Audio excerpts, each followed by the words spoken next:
Essences are a core crafting currency in Path of Exile, and because of that, there's always a demand for them. Luckily, essences are a frequent flyer on Kirak's map device, so it is one of the easiest and most reliable ways to make money, especially if you're a new player and especially if you don't have a good build or can't invest a lot of currency into your money-making strategy. Because unlike many other League mechanics in Path of Exile, essences don't scale with map tier, and they don't scale with map quantity. So as far as essences themselves go, there's no difference between killing them in a tier 1 map or a tier 16 map. And there's also no difference if you're alking it, corrupting it, any of that stuff doesn't matter at all. All that matters is the number of essence monsters that you take, and also the Atlas passives associated with those essences. And that's why Essence is not only an incredible farming opportunity early League, but it's one of my favorites as I'm progressing through the Atlas. Whenever it's available on Kirak's map device, I'll often stop at either white or yellow maps before my build really progressed into reds, and farm enough currency to get me over that difficulty hump. Does it mean that I hit reds slightly slower than other people? Absolutely yes. It also means I hit reds with much better gear and can absolutely blast through the content without any difficulty. So if that sounds appealing to you, or you're just looking to make some money, since essences tend to rise in price as the league goes on, becoming more valuable, then this is the farming guide for you. So to start off with, how do you farm essences? Well, first up, you walk up to an essence and you have to interact with it, because normally essence monsters begin in stasis, and you click it 3 times to break them out. Once you do, you will fight a very scary monster whose modifiers scale based on not only the number, but also type of essences they possess. Luckily, like I mentioned, you can do this in tier 1 maps, so your build should evaporate them almost instantaneously. But beware, they can be quite tanky and dangerous in tier 16 maps, especially if you get the notorious Essence Beast that's resistant to your damage. That thing is kind of just a raid boss, and you should probably bring some friends to kill it. And another important part of Essence mechanics that you need to be aware of is corruption. Knowing when to use a remnant of corruption on your essences is the key to maximizing your profits. Essence corruption outcomes include a chance to do nothing, randomizing the essences, upgrading them to a higher tier, and if you're not spec'd for them, a chance for the monster to angrily break out early. But you should always spec such on your Atlas tree that there's no chance the monster will break out early. Now, the general rule of thumb that you'll hear is to corrupt essence monsters with purple essences, those being the Essence of Dread, Essence of Envy, Essence of Misery, and Essence of Scorn. These 4 essences can all be corrupted into special essences, Delirium, Horror, Hysteria, and Insanity, that each offer unique bonuses, the Essence of Horror probably being the most popular as it's used to make pseudo-link helmets for builds like Righteous Fire. But if you've correctly spec'd out your Atlas tree, which we'll get into later in the video, you can also corrupt essence monsters that have 1 Screaming Essence and 2 to 4 Shrieking. The exact amount here does vary a little bit based on the economy. Let's just split the difference and call it 3. This is because when you have amplified energies, essence monsters that possess a Shrieking Essence double. So if all of your essences upgrade, and you had multiple Shrieking, you then upgrade all of those to Deafening, the Screaming becomes a Shrieking, and it's doubled, you get a whole bunch of money. And if you want to go all in on essences, you can also use Atlas memories, specifically Einhar's memory of Crystal Prisons. This involves fighting a series of rogue exiles imprisoned in essences, but they're extremely dangerous. They inherit all of the essence modifiers while retaining their skills and base stats. So I strongly recommend that you remove all of your Void Stones and run the maps without adding any modifiers. This is especially important because these maps have increased effective modifiers. So the maps will be exponentially more dangerous, especially as you progress the sequence, but they won't be exponentially more rewarding when alked. Remember, essences do not scale off of map quantity or tier. So, by alking your maps, you make them more dangerous, you make the essences scarier, but you don't make the rewards better. Instead, the rewards scale completely linearly, with the first map within the sequence being the least rewarding and the 5th map in the sequence being the most rewarding. And last but not least, in terms of the Atlas memories, it should be noted they completely ignore your Atlas. They have their own special modifiers. You will still get most of the effects you're used to from your Atlas, but they ignore it. You don't have to have your tree spec'd out for essences or anything like that. Just purchase the memory, run through, corrupt as normal, and you're good to go. And last up, you can also combine Essence with other strategy. Because Essence provides very high levels of baseline loot, it's ideal to combine it with other things that provide high levels of baseline loot, like Beasts. In fact, Essence Beast is one of the most profitable farming strategies you can do with a bad build, because it works in Tier 1 maps. Furthermore, you can throw in Harbingers, who also don't really scale off stuff, and there you go. You've got 3 powerful and profitable League mechanics, all of which combine together. But alternatively, Essence is relatively low investment on your Atlas tree, so you could toss it into an Alkengo Harvest setup, Expedition, or Heist. And if you have a strong build, it's totally fine to do this in Tier 16 maps for more rewards from other aspects of your map, like altar farming. Just keep in mind, again, that the essences themselves do not scale with your map tier. Now that I've talked about the concept, let's start setting up a basic essence farming strategy, beginning with Prolific Essence. Your maps contain an additional essence. It does exactly what it says. It gives you more essence monsters, which themselves drop more essences, and this does stack with essence from the map device.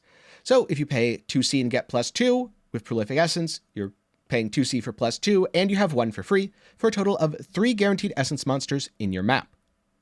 After that, you'll want to come over and get the 2 most powerful essence modifiers. Crystal Resonance, where monsters imprisoned by a Shrieking Essence will be duplicated when released, and corrupting the monsters cannot release them.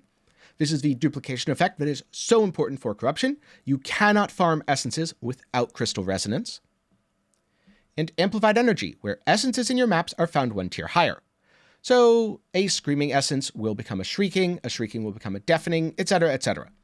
This means that your profits are far, far, far higher than they would be otherwise. I would never farm essences without Prolific Essence, Crystal Resonance, and Amplified Energy. Then last up, slightly more optionally but still quite good, is Crystal Lattice. Imprisoned monsters in your maps have a 15% chance to have 3 additional essences. Just think of this as a 15% chance to double your profit, roughly speaking. Not all of them will be high tier, but enough will that it's absolutely worth it.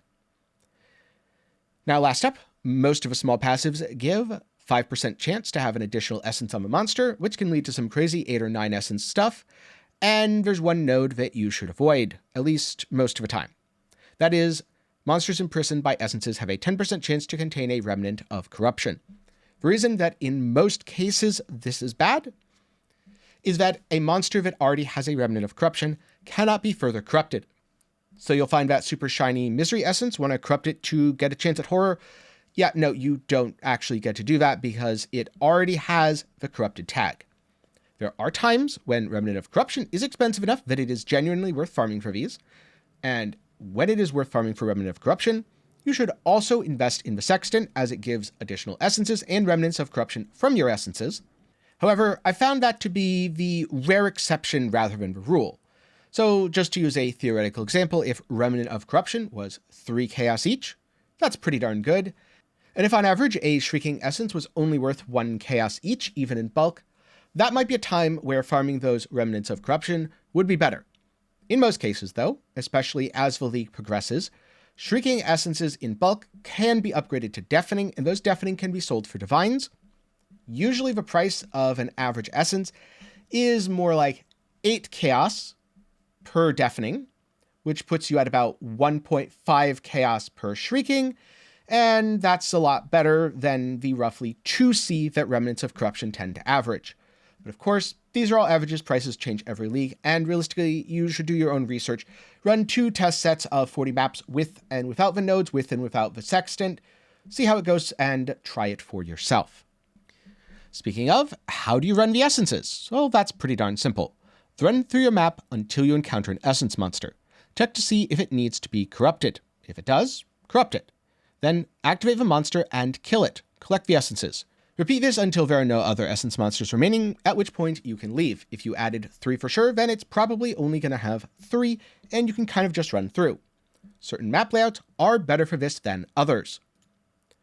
In general, you want to do something like Strand, Atoll, or Jungle Valley if it's available, just because that way you can run straight to an end goal. The essences are easy to spot in these linear layouts. Beach is another good one, and you don't have to worry too much about killing monsters along the way.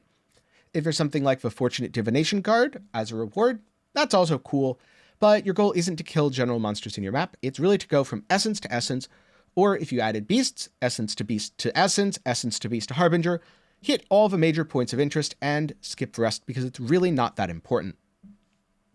But after you've farmed up all those essences, you're going to need to sell them. And the way that I personally prefer to do it is by getting a rough idea of price checking with TFT's bulk tool, then doing one of two things. If I only have a few essences, like let's just say the 7-ish divines that I'm showing here, I'd probably just go sell this whole thing to someone on TFT in the bulk want to buy entire tab section. Do not go to the bulk want to sell essence section, go to the bulk want to buy entire tab section so that you can sell to people in a single trade and get rid of all of them. This is what you do when you have relatively small amounts of bulk essences and you need the money immediately. It is not the most effective value for your essences, but it is the most effective value for your time because you're getting rid of all of them in a single trade. If you want the most effective value for your time, on the other hand, you want to start min-maxing the profit. And that uses Harvest, specifically Primal Crystallized Life Force. You spend 30 Primal Crystallized Life Force per essence rerolled to reroll essences into a different type. The essences become a different random type within their tier. So this is very good for taking low-value essences, like Misery or Doubt, and turning them into high-value essences like Wrath or Loathing. And fun fact, you can also do this with corrupted essences. Let's just say you find out that Essence of Hysteria is underpriced and Essence of Horror is overpriced. You can reroll Essence of Hysteria, and the outcome will be Insanity, Delirium, or Horror.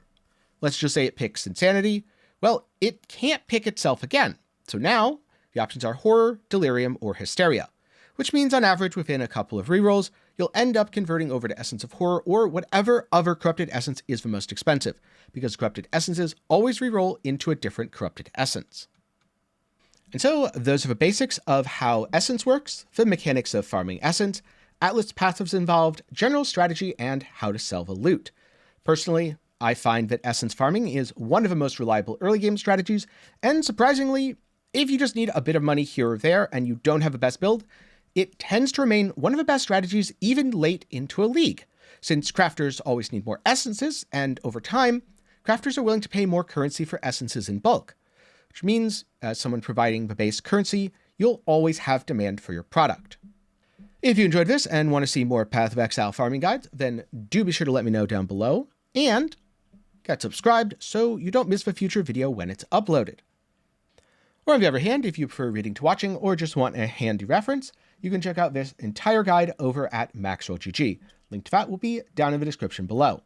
If you're looking for a practical application of how I did this, I'm going to link to a couple videos, one of which was on the Essence Memories, where I was farming over 1,000 Essence per hour, and the other was how early in Crucible I did the Harbinger Beast Essence thing to make a significant amount of profit. The numbers might have changed, but the strategy is still absolutely rock solid. Links to those will be up in the card and down in the description below. With that said, a special thanks to my patrons and channel members for their continued support. For as low as $1 a month, you can help make videos just like this one possible. Link to that is also down in the description. But with that said, you've made it to the end. Thanks for watching. I hope you learned something, and I'll see you again sometime soon.